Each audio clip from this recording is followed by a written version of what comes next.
Last time on Dice Funk.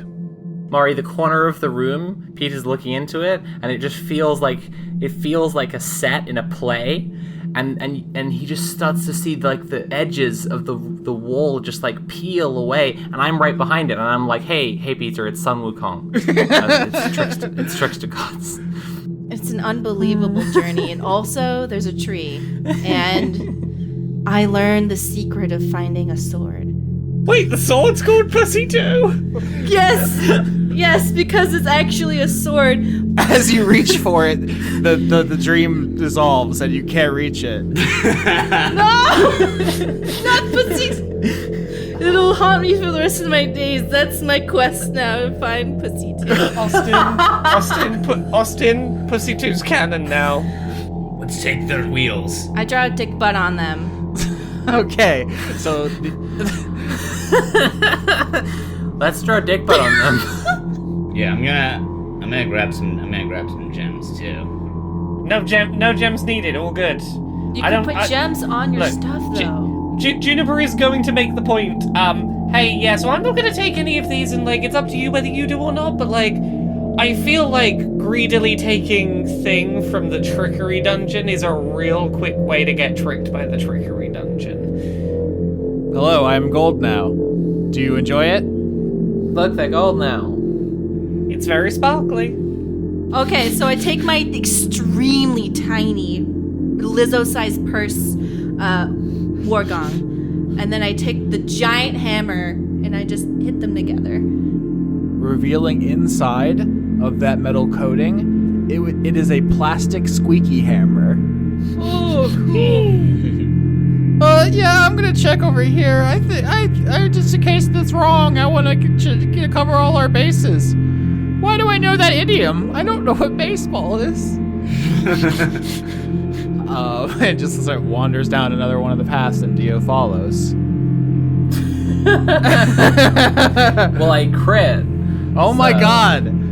Rather than trying to calculate the prime numbers in your head, Dio, you simply sit down. Yes. And Ray follows suit, and you two just sit down in the tunnel and wait for enlightenment. Botched on strength. Juniper botched on strength. And then there's a very strange scraping sound on the wall, as if a blade has tried to cut into it. The wall simply parts as if by magic, because that is how this scythe works. And I turn the lights back on. You're on the ground, you cast Prestidigitation, the torch flares back to life, and you see Lazor pulling Juniper through a hole in the wall, because she botched, and Lazor's scythe can just part material magically as if it had always been cut. My priority is making sure that my sprout comes with me, even if I'm separated from the party. Like, Juniper's one thing she's gonna do is make sure that sprout comes through the hole too. So, as you are pulled through the hole, you see what yanked on one of the people in the chain of everyone holding hands, which was one of the halflings in their cloaks. And there are 14 of them who begin descending on the party with common farming implements, trowels, shovels, rakes, and so forth. And they're beginning to batter the team to keep you away from Juniper as Lazor pulls you through the hole in the wall. I saw a spark against the dark, and we erupt, but it's a slow burn. I take a chance, we start to dance, can't see enough to know to turn around. The sound of a bonfire carries over fences, titillates the senses. We can feel the heat, a chill wind is pushing you into me, and it's looking like we might be burning down. But we're a bonfire, I keep putting in. Oh, we're a bonfire, I keep putting in. So I got pulled through a wall, and no one else is around, and it's me that's about to get just fucking beaten up by an entire group of people, right? Yeah, let's not waste any time with preamble. This is the cliffhanger we just left off on was so exciting. We're gonna jump into a big badass boss fight right now. Let's roll initiative. Juniper and Lazor. I have an initiative number somewhere. If I there it scream is. loud enough, can I bardic inspiration, Laura? No. Like it can echo through the tunnels. I feel free to read bardic inspiration to the audience if it says regardless of any material between you, but I'm pretty sure it says that you can see. 11 on initiative. 16. Lazor goes Okay, first. Okay. All right, yeah. So this scene is he cuts open the wall with his magic scythe that seems to basically be able to part any substance, including just reality. Earlier, he attacked you through a portal, basically that he cut in the air. So this thing is a badass weapon. He pulls you through the wall, which seals behind you, and throws you into this chamber where you're now squaring off. It is like the Scrooge McDuck swimming pool full of coins. There are great stalactites which seem to be made out of diamonds. The ceiling is encrusted with rubies and sapphires. This is the chamber of riches that the god who created this place wants people to fight for, to get lost in these tunnels, to have their own greed destroy them. And you're facing down Lazor, who we haven't seen him in a while. To remind you, he has 4 snake heads. His tail is dead. It now is wearing. It is wearing like executioner's hood, or almost like a mourning veil now. The clown costume, the Harlequin getup, is now on the main head, on the face, so like where your and my head are. Yeah. And his hands are like a king and a dandy. And as he shifts the scythe back from hand to hand, he speaks to you in different voices. And he says, "Oh, Juniper, it's funny running into you like this. Last time you had help, it was 2-on-1. The little slime man held my feet. That was no fair. This time we will have a true duel." You know who you had on your side? My at the time friend who you'd kidnapped was on your side of the room. Not my fault that your person you had on your side of the fight was unconscious because you were ready to murder him. That's on you. And how has that gone for you? It appears that you have abandoned Vimble the Smelly. I'm not going to debate you calling him Vimble the Smelly. And look, in hindsight, might not have been the worst idea in the world to let you kill him, but everyone deserves another chance. And at the time, you were about to do just a murder.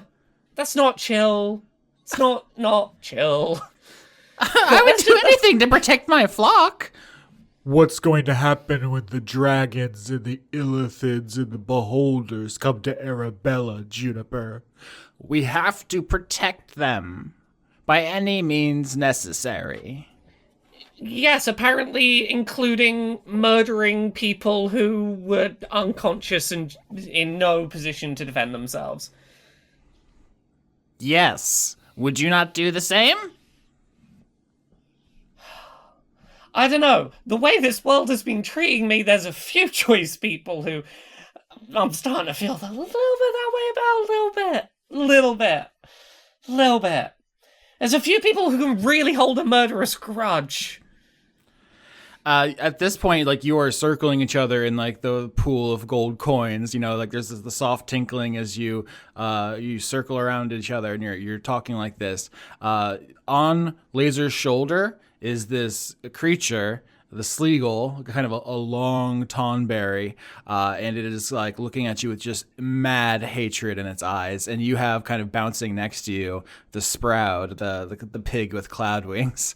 And you know, Lazor sees it but doesn't say anything. Look, I'm glad that we came face to face again once I'd had time to prepare for your friend who wants me dead purely because I was bad at making friends. Maybe the Sleagle knows something about you that even you don't know. Maybe you're a bad person, Juniper. Have you ever thought of that? I tried to pet a cute friend and they decided I was the worst thing to ever exist. That seems a little judgy. Lazor's, at this point, I want to reiterate that there's just a dead smashed head trailing behind this man. It's like the extra face on a Bloodborne boss or something. Look, I don't like Vimble, but Juniper's still of the opinion that was a defendable action in a situation where there was literally you were about to just cold-blooded murder someone on a table who at the time had done nothing to necessarily justify that. Oh. You, the same as I, are racing to the edge of the world. Would you not Kill the traitor god to create your ideal world? Aren't you gonna kill him defenseless on a table when we get there? Don't you think that's how this ends? I mean, first of all, we don't know that's how this goes, and second of all, look, all I wanted to do was research some plants. I'm having a very long day. This is not why I'm not here for this. I'm doing it, but it's not why I'm here. That's a funny irony. We're gonna make a whole bunch of plants On our new farm, but you'll be too dead to enjoy them. I don't know why everyone has everyone's plans involved. We've got to murder everyone to make our nice little corner of the world. If your corner of the world's going to be nice, that's fine. Just make a nice corner of the world. If you make a corner of the world that's a farm, I'll be happy for you. I'll be happy for the world. I really won't give a shit if you make a happy little farm. You don't have to murder me to make a happy little farm. You've seen the cost of these biomes, Juniper. Each one has a coffin. There is no new world without death. Yeah, but it really sounds like you're using that to justify the fact you want to kill me and not because you actually think that needs to happen. You got me. I really do want to kill you. Okay, then shut up and fight me then.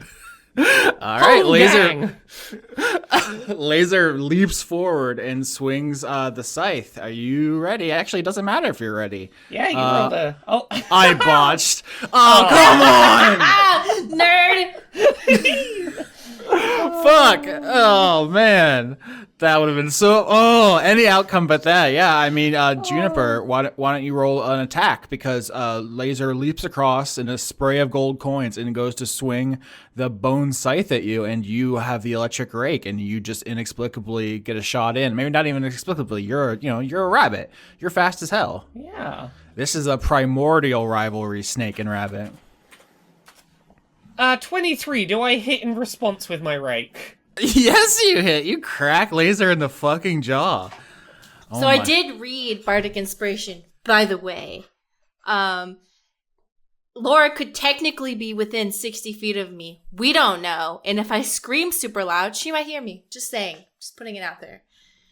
I think the magical nature of the infinite twisty tunnels means you're more than 60 feet, but I like your initiative. I think you should save that Bardic Inspiration yourself because a halfling is attempting to remove your liver with a trowel. Oh, we'll see about that. So I did 7 damage in response to that botch. Is it now my turn? Well, it's about to be. That was my action and move, I want to say. So you crack Laser in the jaw with the electric rake. Obviously, he stumbles to the side. His face and the hand holding the scythe are stunned. But the other hand looks at you right in the eyes, Juniper, and the Sleagle leaps off his shoulder. Bonus action to touch you, instantly killing you. But now it's your turn, and you get to paint me a picture of how that doesn't work. So presumably as a bonus action, I can have my Sprout leap into action, and I think the way that that's going to go is that the whole way that we've been during the whole conversation leading up to the fight, the Sprout has just been coiled, ready to leap, and as soon as the Sleagle makes a move, the Sprout leaps in and uses one of its sort of cloud-like wings to just sort of smack and intercept out the way the attempt to get in and touch me. Oh, okay. So they collide in the midair and go rolling off into the coins, and they're gonna have their own tussle. Sick. I think so. Yeah. All right. I think that the Sprout is try and win the fight, obviously, but main priority is get the Sleagle away from Juniper. All right. Then it's Juniper's turn proper. There, you avoid the instant death attack. I gotta double check if something's a bonus action or a regular action.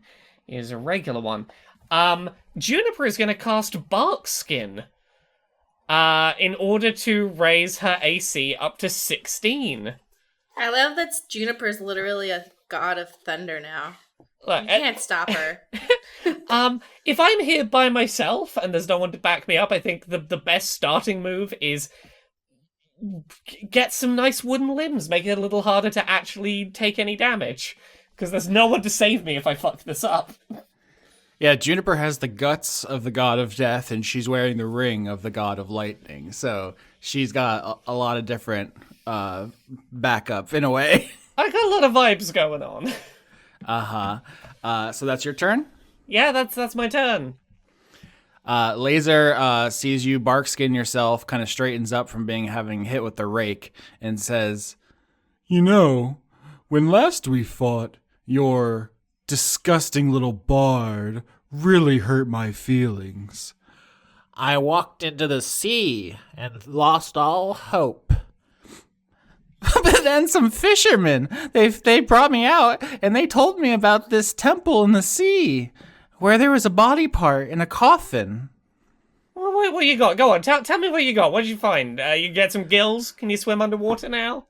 Yeah, actually, I mean, you guessed it was respiratory system, but I think all three heads at the same time say, lungs! And breathe fire on you. Dexterity saving throw. Dexterity.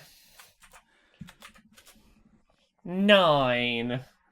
All right, that fails. You're going to take the full... Sorry. I failed a dex saving throw. I can use my reaction to add a d4. So maybe not. Yeah, I don't know. You can try. 12. Does 12 help? Does not help, no. You take the full brunt of the spell Fireball. Oh no, look at all those ones! Look at this! Are you seeing this? Oh, I'm seeing it. I'm telling you, Laura has befriended whoever makes apptroll20.net. You only take 10 damage as the 3 living heads of Lazor just breathe hot fire on you. What's the dexterity? What does this look like? Is you jump out of the way? Yeah, so I think that Juniper attempts to make the usual, like, double jump into the air. Doesn't quite do it fast enough and gets a bit of singe on the legs on the way out of it, but thankfully does not take nearly as much damage as someone less able to leap up to the ceiling might. All right. Yep. So that's Lazor's turn. That was kind of his like secret hidden move. Now, if you recall, Walter said they visited the water temple, the ocean reliquary. Yeah. That's where they got their anchor sweetness, but they left the body part behind. Lazor went and got it off screen because of you all pissing off those fishermen. Yeah. They're not gonna chase you to the end of the earth, but they will help your enemies. Next time, I'm just gonna kill whoever it is. Having mercy is stupid. That's how I'll prove I'm the good guy. I'll kill anyone who opposes me. I never said I was proving myself to be good in any way, shape, or form. I thought Peter was a good guy. He's an okay guy. All right. I meant me, personally, as a human. Like, you've taught me that I should never give mercy to anyone. They won't learn their lesson, and they'll want revenge for some stupid reason. No, I know you, Mari, are a villain. You've always been a villain. So it's my turn. I'm gonna cast Guiding Bolt because fuck you, Lazor. Lazor uses a reaction to cast Counterspell. And so as you begin gathering magic in your spellcasting focus, which I believe is your gloves, he swings the scythe through the air and it sends like a blade of counter magic which cuts through the magic that is like, being pulled in to cast this spell. So how does this work? How do we determine whether Counterspell has been successful? Does it just auto work or... You attempt to interrupt a creature in the process of casting a spell. If the creature is casting a spell of 3rd level or lower, the spell fails and has no effect. Yeah, at low levels, that's real good. Mm-hmm. Yeah. If it's 4th or higher, we make a ability check using spellcast ability, but that is not the case. Fourth is where the cutoff is. Yep. I don't know any 3rd level spells, but I do have 3rd level spell slots that I never use, and I'm like, was like, can I push it high enough to get out of the range and have the contest?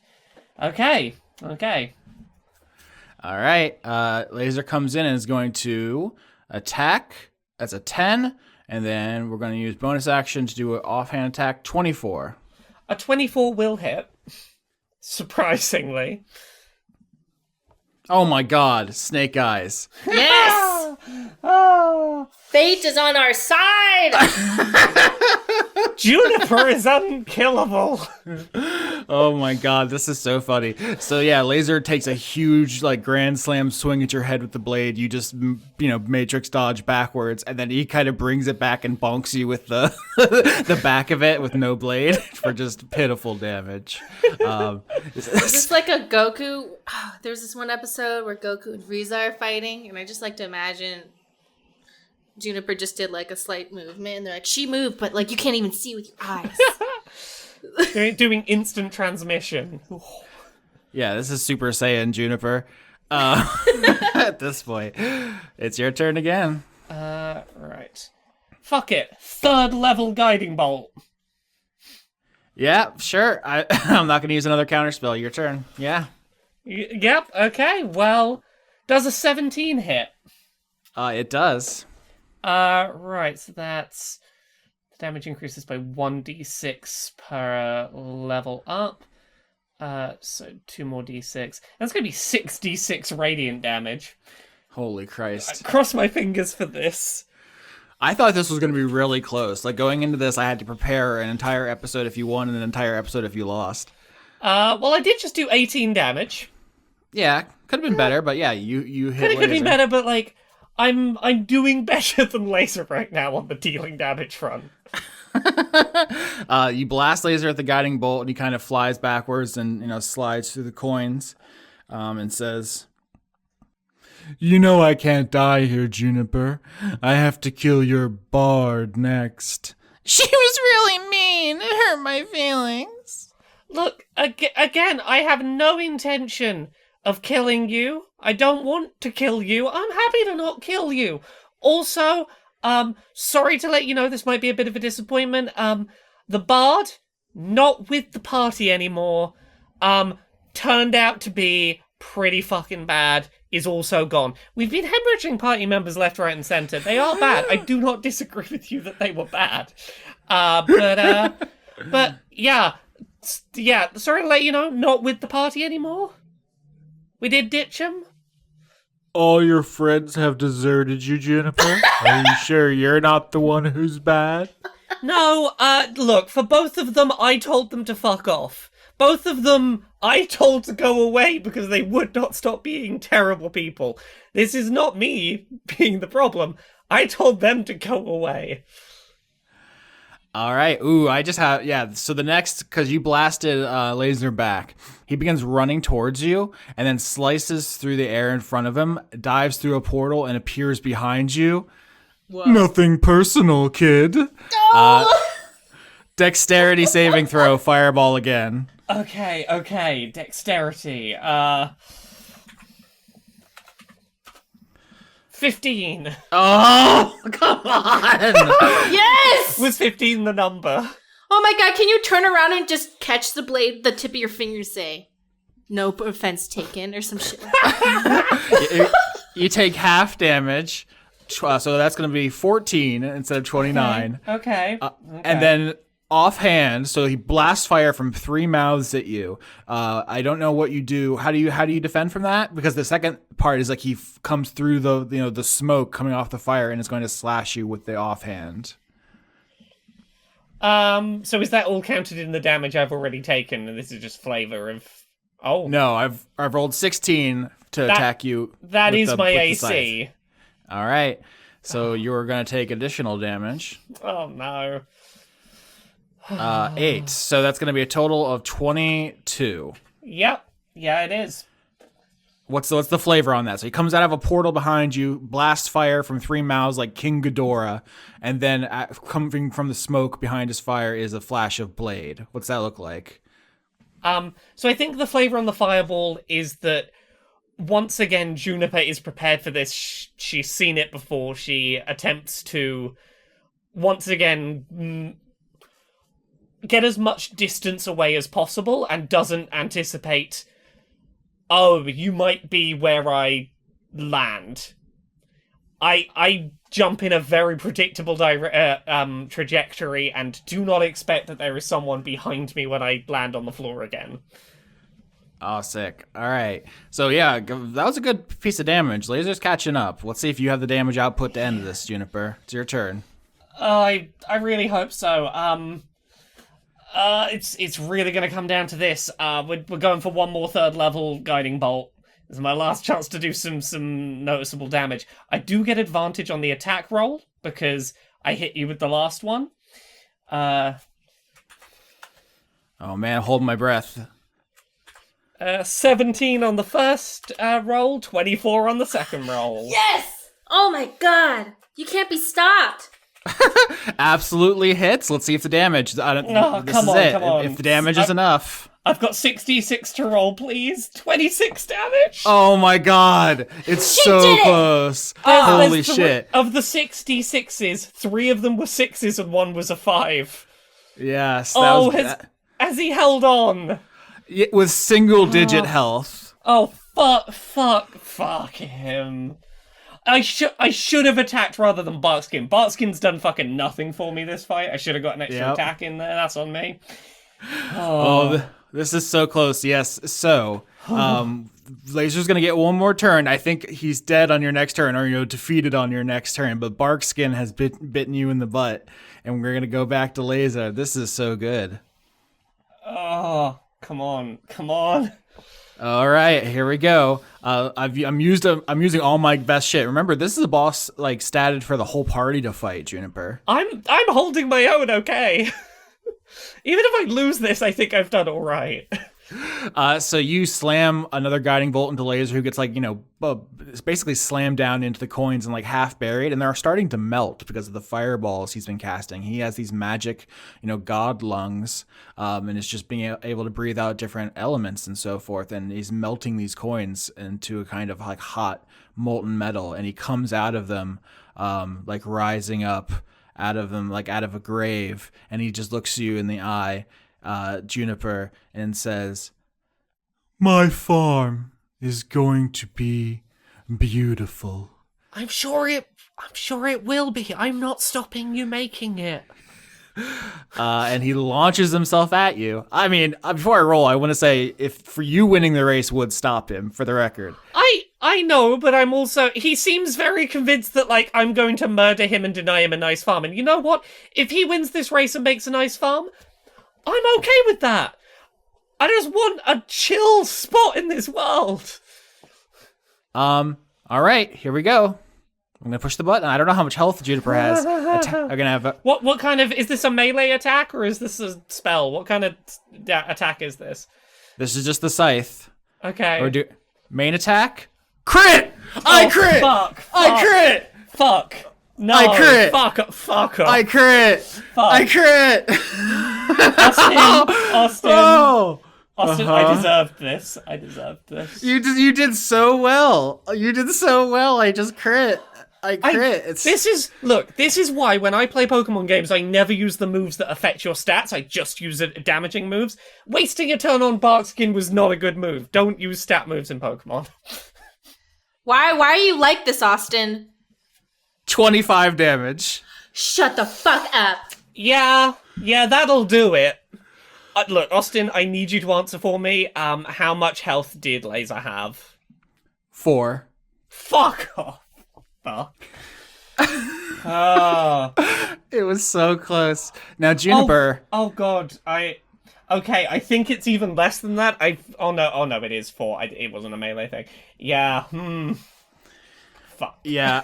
I think mathematically, I think it would be basically impossible to do less than 4 with any other ability you have. Yeah.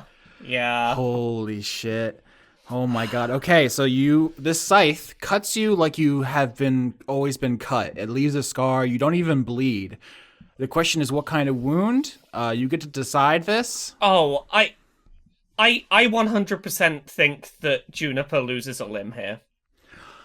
Oh, because that's so sick. I think we've got to have the symmetry. I think that the only way that Lazor's going to feel like, hey, I got some I've evened this out, is losing a limb. It's an eye for an eye. Can I make a cool suggestion? Since you're like the god of thunder, can you lose an eye? That's a suggestion. See, I feel like it's gotta be one of the 4 limbs. Like, I thought about tail for a second, and I was like, I feel like that's a cop-out, even if it would be some nice symmetry with laser. I feel like foot. I feel like it's gonna be Unlucky Rabbit's foot, one of the feet's going. Oh, fuck. I love this so much.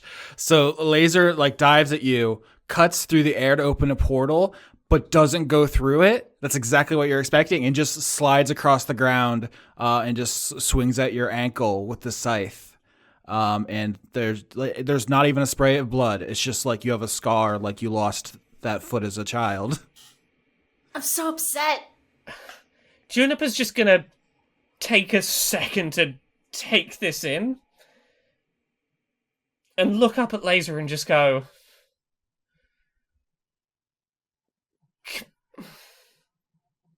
can we put this behind us now? You happy? Oh, damn. That's a great place to leave it for now. We'll cut back to here. In the dark tunnels, Korvok Greenwielder, Peter the Demon, the Fortunato siblings, and Gale the Harpy are being mobbed by over a dozen halflings who are just attacking you with farm tools. They're eerily silent. They have taken a vow of silence. They're just using trowels and little picks and shovels to just bludgeon and stab you because you have been nothing but a thorn on their side for a long time. You ruined their home as far as they're concerned. Also, they are here, in a race to try to create a new perfect home. So it is really winner takes all. What do you do? Can I just do something? Yeah, so in this moment, I'm going to basically, because there's so many of them, I'm not going to put each of them as a separate, Roll20 icon and so forth. They're just kind of a force that is attacking. Okay. I cast Calm Emotions. All right, so Mari had half an hour to think about combat strategy. Oh, I've been thinking about it all week. I'm like, I wanted to do it last week. I'm waiting. Okay. Calm Emotions. You attempt to suppress emotions in a group of people. Each humanoid in a 20-foot sphere centered on a point you choose must make a charisma saving throw. These people are not the most charismatic. Some would say it is, in fact, very uncharismatic to never speak. Wisdom is their best stat. Here we go. No, that's an alpha move, I think. I think of that, people are, attracted to that. Yeah, it's mysterious. Yeah, anytime I go on a first date, just don't say a word. Yeah, that way you can't offend them in any way, and they just assume you have the same opinions. No, it impresses them. It's it's a show of dominance. The new edition of the pickup artist comes out. It's just say nothing. End. Chapter 1. Never speak. I think this is a good move for us. This is how we win. Is that we I feel like we can't get rid of pickup artists, but we can convince them just to stop talking. All right, I'm gonna roll. 15. That's gonna be for So I'm not gonna roll. I'm not gonna roll 14 times for every halfling. That's just the general vibe of the group. What is your spell save, Peter? My spell save says 15. All right. So it appears that we tie, and tie goes to the roller, which is me. But this is such a great moment of serendipity. With a 15 tie, looks like I'm gonna win. But last episode, you got an item. I did. I got Hammer of the Boop. You have named it on your sheet, Hammer of the Boop. We did not discuss that. That was just that's just a Mari original, which raises your spell save DC by 1, so it's actually 16 to 15. Oh yeah, because I couldn't do it. I couldn't put it into my sheet. Oh my god! Fuck yes! Oh my god! Also, it seemed like what would a trickster god call their hammer? Hammer of the Boop. Yep, that makes sense to me. So what does this look like? You just hit your little war gong. How does that sound? What do they do? You win. Okay. I hit the little war gong and I do a little friendship jam. Just it's all right. It's what is that British band for kids? The Wiggles. Are they British? I thought they were. Here we I go just to assumed Google. they were. They are, or maybe they're New Zealand. It doesn't matter. They're Australian. Embody the energy of the Wiggles, and I I suddenly have a colorful shirt on. They're seeing us as the Wiggles, and then I say, "Okay, everybody, drop your minerals and run before they figure out we're not the Australian-based child band, the Wiggles." Let's go. Okay, you've introduced a new thing. So last episode, a bunch of you filled your pockets with precious stones. Peter, what off-screen or between weeks has convinced you? Because that's kind of a character leap. We haven't had a discussion about this. Well, I thought it last week, but I didn't get a chance to say it because we had to stop so suddenly. I've been in some sort of nightmarish mode where I can't say what I'm thinking for a whole week. The nightmarish mode of not playing D&D. Yeah, just craving to say what I'm thinking. The way you were saying this to me off air was that Juniper got pulled through a wall, and Juniper's the only one who didn't pick up any treasure. So maybe Juniper was able to be taken because no gems and stuff. All right, so you use the hammer of the boop, which is this little toy squeaky hammer, to hit your gong. All of your allies appear to be the Australian band The Wiggles, which calms the emotions of the halflings who are just looking at you like, what? What's going on? And then you start running? Is that what you're saying? You're emptying your pockets and running? Well, yeah, because I don't want, what if they find out that I'm not actually singing them a song about brushing their teeth? That would horrify me personally. Exactly. So I think we should all drop our minerals and run, because I think having them makes us stay here. So I give all of my silver to my love bug, because I feel like it doesn't count if they ate it. And then I drop all of Should we give the minerals to the halflings? Maybe. That can be a peace offering. And then I can put a little sign of from those people you hate. Well, they're right here. They're standing over you, weapons raised. They're stopped for a moment. Is that what you do? Do you just reach into your bag, pull out stuff, and try to hand it to them? Yeah. Here's treasure. Also, those guys you hate, they're not that bad. Do do do do. Let's do the friendship song. The halflings kind of look at each other like, what's up with this guy? Get a load of this guy, Cam. And they shake their head, no thanks. But Gale just snatches the treasure out of your hand and jams it into her overstuffed satchel, which is getting too heavy to lift. And she says, "Thanks." Gale, I'm just gonna point out that I think that maybe possibly we're being held here due to an old world concept of greed.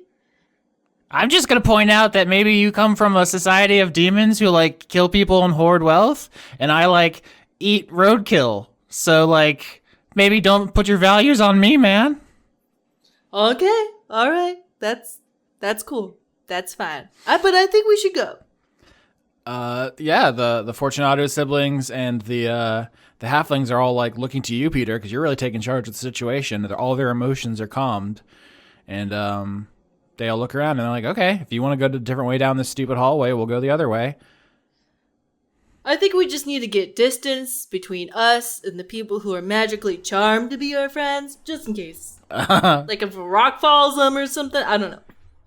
Hey, if they wouldn't be your friends without a magical charm, they weren't your friends to begin with. Thank you. That's real truth. That was not a compliment. But the real treasure today... It's a criticism. Oh. But the real treasure today is friendship. And I think one of our friends is in danger. So come on, Wiggles. Let's go. Gale is ready to go with you, Peter. And presumably Korvok as well. Yeah. The Fortunato siblings don't look as sure. The halflings are like, okay, whatever. We were just ambushing you, but if you're not fighting back, it's fine. We'll just leave. And they start walking back the way they came.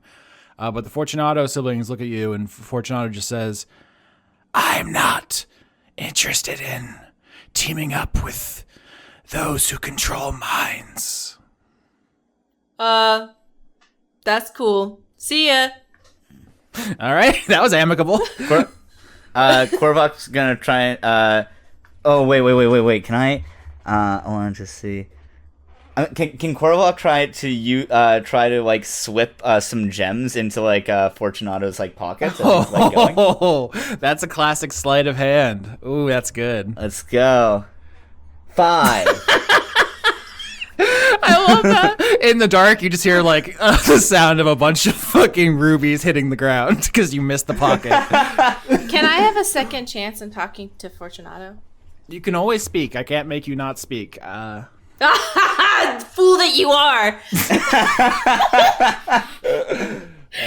Hey, Fortunato, I got an opinion. Like, Of course would you you rather do. kill somebody? Oh, sorry. What'd you say? You said you have an opinion, and he said, "Of course you do." Yep, I sure do. What's the do you think stopping someone from hurting you so you don't kill them is worse than killing them? No, I'm not saying you're bad. I'm saying I'm done with you. Okay, bye. Yeah, you have a point. I'm not going to argue with what you're saying, Peter. I understand why you did what you did and everything. It's like, yeah, no, that makes sense. Also, I was on the beach when someone got fucking stabbed in the throat by an evil doll, and that was kind of on me because I trusted you, or, Zanna, who you were wearing. And, like, I feel Fortunato feels extremely shitty about the things they've been implicated in. Oh my god, we can feel the same about that almost. I mean, there are rules for that. I feel you. You got implicated into the throat slashing because the person I was inside of made a evil doll and slit their throat, and I'm taking the heat for all of Zanna's actions because I made the mistake of also enabling her with my demonic powers. It's a lot, but I feel like at the very least, you should differentiate me from the person I was following. All right, roll persuasion. Oh shit, 14. Not that great. I mean, I 10 is what I was looking for as far as getting Fortunato to understand and appreciate what you're saying. Fortunato nods and says, Luckily, it's impossible for you to get less than that.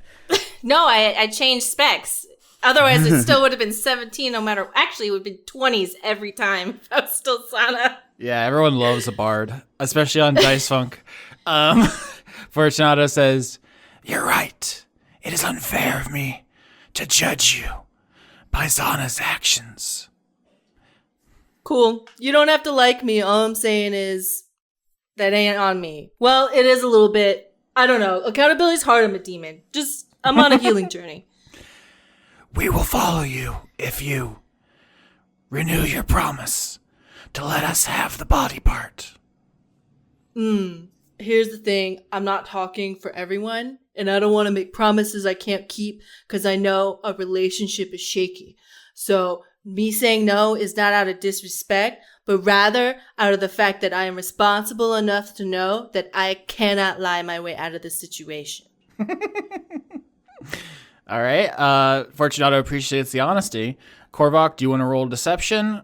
Or do you want to... Sure. Yeah. All right. Yeah, I'll roll a deception. You're the only one without a body part, so it's your interest specifically here. Yeah. Oh, yeah. Fuck yeah. 18. Hell yeah, dude. Korvok, is like, I renew my promise that the body part is yours, as like his fingers are crossed behind his back and he like winks and nudges Peter. Gale says, "No, it's fine. I don't want it. I totally want it. You bastards." Wait, no. Okay, so yeah, no. Korvok's going to lean over to Gale and be like, no, it's all good. We don't want, and then it's sort of like nudging Gale with his like elbow, and then like stifling a snicker and winking. Okay. He's not very good at lying. Okay. Yeah. So the halflings, the Doom occult, have their emotions calmed, and with that, they lose the drive to kill you and go off in search of the body part in these twisty tunnels, leaving you. The Fortunato siblings do not leave you and are going to help. So we find ourselves back in the same situation, which is that you are, lost in these tunnels. We know out of character that Dio is on to the solution, and we'll cut there soon. You may have noticed you haven't heard Sophie's voice in a while. Our recording stuff is a little complicated. We are going to record that later.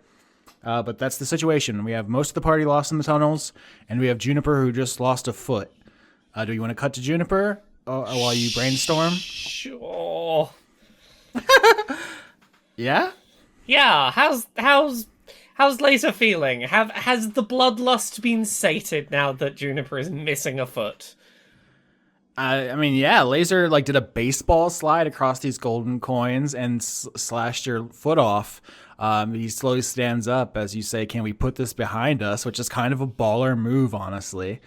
Yeah. And he says, "Yeah, I wasn't expecting that, I guess." I mean, the scythe is an instrument of farming, not violence. I mean, not the way you use it. Let's be fair. I would love to be fair. I have literally never seen you use it for farming. I've seen you use it more than once for violence. You should have stuck around back at our farm. We would have shown you everything. I would have. Hey, I would have done. Came back to the farm to get my friend. You were about. The first time I saw you use that scythe was, "Hey, I'm gonna murder this friend of yours." I didn't feel like going, "Hey, I'll stick around and watch you cut the wheat." Yeah, I think, I don't even think we need a roll here, like a persuasion. I think having cut off your foot the way you smashed his tail, his bloodlust is sated. And he kind of, puts the scythe down.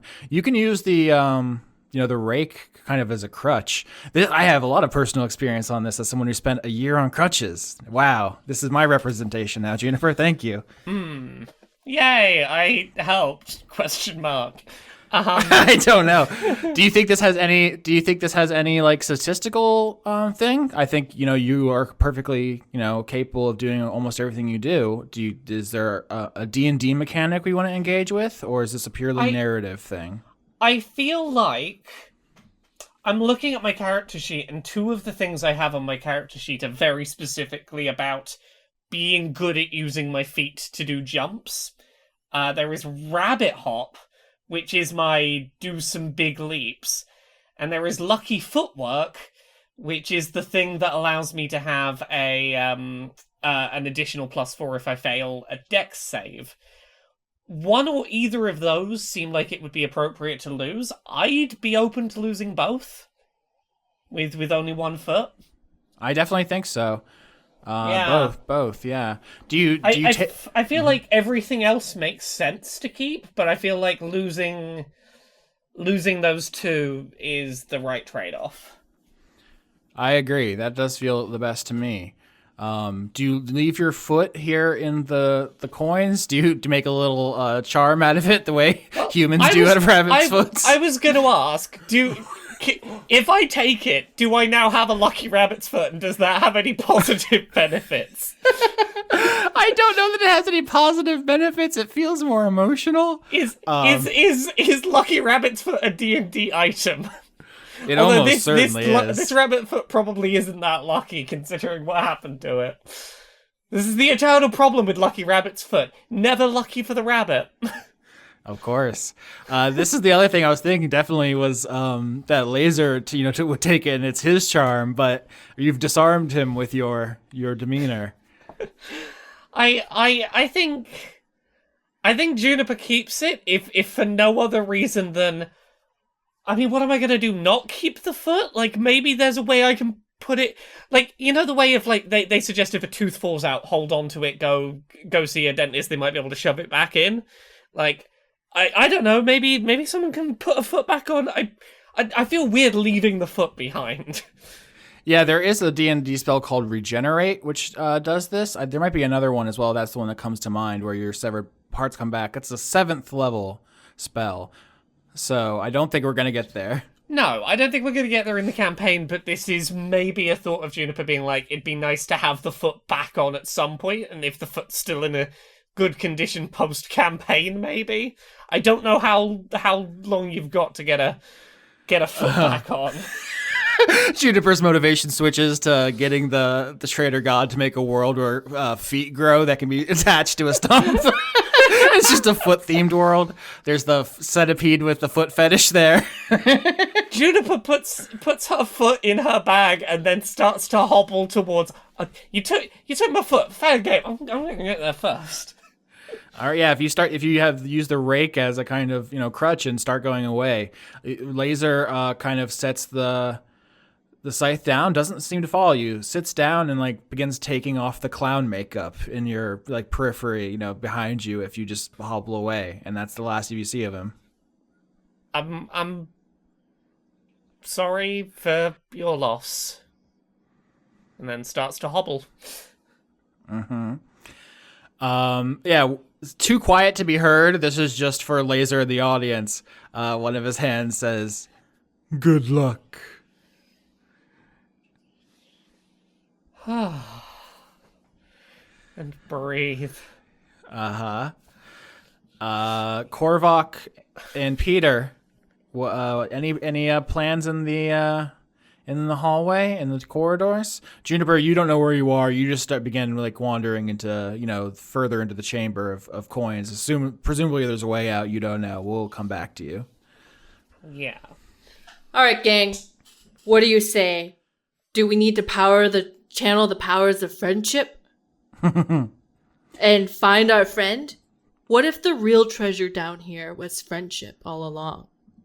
Yeah, Gale. All her feathers pop up in like a what's the word? Like how birds do when they're really excited, and she just begins like kicking the wall full force where Lazor had cut through, and just starts kicking it repeatedly, ineffectually, to get to Juniper.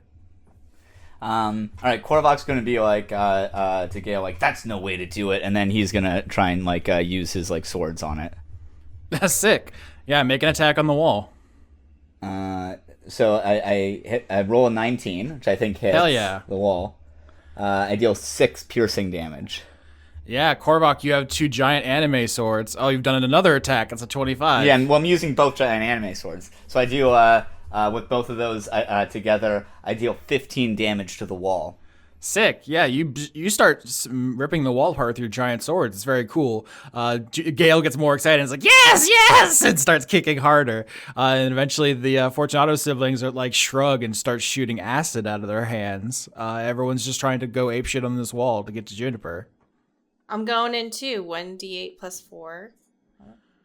22. That's Hammer of the Boop. I hit that wall. Yeah, I hit that wall with all of the boop it has. It makes a little squeaky sound when it hits. And yeah, with all of this, that's like the deciding blow, because this is a special magic weapon from this biome. This was the signature item of this god. And you blast a hole in the wall, Peter, with the squeaky hammer, and you can look through this small hole and see a chamber filled with gold coins. Oh, good job, Hammer. Good job, Hammer. So yeah, what do you all talk about because you basically have to do, there's like a mining montage of everyone ripping at this wall, swords, hammer, acid, kicks. Let's say it takes 5 minutes. What do you talk about while this is happening? Yo, Juniper, you in that hole? You do not hear anything. That fight was taking place during the halfling scene, so these timelines aren't exactly synced. I will say Juniper has left that you don't know in character, but Juniper has walked away.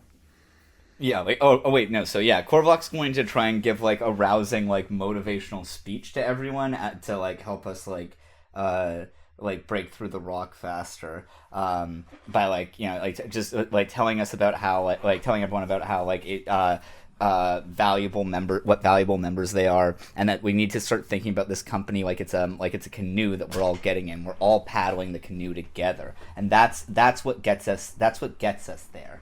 And that's the important thing about it too, is that because we're all paddling together in the canoe, and there's different parts. There's someone who steers the canoe, but there's also it's all people rowing, and we're all, and that's the thing about it that we all need to be aware of. Can you roll performance? I say if you do a good enough job on this, the team is inspired enough to get through and catch up with Juniper. 10. Yeah, 10 was what I was looking for. So once again, the hammer of the boop punches holes in the wall. Your giant swords cut swaths. The Fortunato siblings melt the wall away, and eventually enough has been cleared of this corridor's wall that you can begin squeezing through. It takes a little extra effort because you're so large, Korvok, but eventually you can squeeze into this chamber. No one is here. You see what appears to be like some discarded disguise kit stuff from Lazor, but he is left as well. So there's just like some kind of little empty jar of like makeup, maybe some torn fabric or something. He has apparently switched up his look and left. But there is a clear path where someone on a crutch cut through these gold coins further down in the chamber, and you all begin running in that direction to catch up to Juniper. My love bug is eating an insane amount of gold, just cause. Meanwhile, someone else is working their way through the tunnels. Last we saw Zanna and Walter. They were riding on the back of the Hamsect in the swamp. You used a spell on them to disorient, I think, actually the Hamsect itself, and they kind of wandered off and fell behind in the race. But they have caught up, and they are also here in the tunnels. Mari, you can be Zanna for this scene. She's usually an NPC, but what does Zanna and Walter talk about as they wander back and forth through these dark, twisting corridors, trying to figure out how to get out of here? Oh my god, I just think it's so interesting how you're so slimy and wet all the time. Like, if I was slimy and wet all the time, I'd be so embarrassed and ashamed of my body, but like, you pull it off. But Zanna, are you not moisturizing? I see you have many such products and serums. It is not desirable to be, how you say, slimy? I am always the exact right amount of moist. Not too moist to be slimy, okay? Who decides what is correct moistness? Is this not subjective? Cosmopolitan magazine. Oh, okay, I did not realize. I apologize. You're forgiven. As you and Walter are walking through these tunnels, the Hamsect is walking beside you. You can ride it together, but I think it's probably pretty tired because Walter is carrying a giant anchor, and that's quite heavy. But you round a corner, and you see you have arrived in some kind of situation here. Are you familiar with let me put a picture of it in here. Are you familiar with displacer beasts? So what I'm looking at is a beautiful black cat with Pandora extra limbs and two tentacles coming out of it with razor sharp teeth coming out of the tentacles as if they are squid fisher tentacles, and it's a very sleek looking cat. Like, maybe it's not fur, it's like skin or something. So as you and Walter are talking, you turn a corner and you see what appears to be a habitat for creatures that live in here. You've seen love bugs so far. These are displacer beasts, which are muscular, panther-like creatures with these long probing tentacles.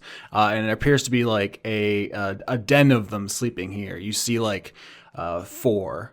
Then they are just, the way that big cats can sleep in a den or something. And they aren't actually cats. I don't know if I should have you roll nature for that. But they are actually a monstrosity, according to the monster manual, which is different from beast. It's a different kind of thing. But what does Zanna do? Holy shit, that cat is slick as fuck. Hello? Cat, come here.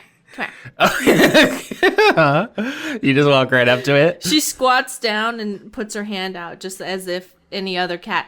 Hey, cat. Cat, hey. Hey, cat. All right, I guess we're going to roll animal handling here. I have Zanna's character sheet. I assume you don't have it up. You roll, because I don't have Zanna's little character sheet. I literally transformed her into Peter. Yes. Yeah. 18. Yes! Why can't Zanna lose? It's impossible. She's such a horrible person. Why does everything work out for her? It's very fucked up. So you awaken a large, like female displacer beast, which looks up at you, kind of starts to growl, and then it senses your, I don't know, confidence, your aura. Alpha femaleness. Real respects real. And do you try to touch like its snout? I reach out and gently, with the back of my hand, trace around its cheeks. It's interesting because when you go to touch it, Zanna, your hand just goes right through it, and you hear it growl again, and it's a couple feet to the left of where you went to touch it. And Walter... Clever girl. And Walter says, "Oh yes, I have heard about this. They are projecting an image. They are not who they appear to be. Very sneaky." Wow, that's so cool. I love that idea. Yes, it is interesting that it likes you. These are very dangerous. Walter seems pretty nervous. Not a biologist. Oh, it's just because I have such a pure and kind heart that animals just inherently trust me. That's how this ham sect came to me as well. They could sense my inner goodness. Yes, everyone loves you. You are very popular. I'm very confused why you are targeted by demons. How come this Peter, he does not like you? Was jealous, maybe? It's just like the purer the person, the better the conquest for demons. Like, if they could have corrupted me, they can corrupt anyone. It was just so hard for me. Trying to get out, like, help me, as he was using me to kill people and say really, really, really good sick burns. Oh no, they can corrupt anyone? What about me? Oh, yeah, they could. They could get you too, Walter. They could. This is terrifying. Is there a way to ward myself from demon incursion? Yes, there is. I'm gonna need something from you, but you have to trust me, okay? Of course, you are Zanna from Shardpoint University, one of my best friends. I trust you implicitly. Yes, we're best friends. And you know what best friends do? Go on picnic? They go on picnics and give each other blood. That's what I need. I need a big gulp of blood from you to keep us safe from Peter. Zanna, Arcana check? What are you gonna do with Walter's blood? Alright, what's my Arcana? 0, looks like. 19. God damn it. Zanna simply will not lose. She just won't. I saw a spark against the dark, and we erupt, but it's a slow burn. We take our chance and start to dance, can see enough to know to turn around. The sound of a bonfire carries over fences, titillates our senses, but we don't need the heat. A chill wind is pushing you into me, and it's looking like we might be burning down. But we're a bonfire, we keep putting in. Oh, we're a bonfire, I keep putting in, you keep putting in. I take your hand, but you demand a different love, a different touch.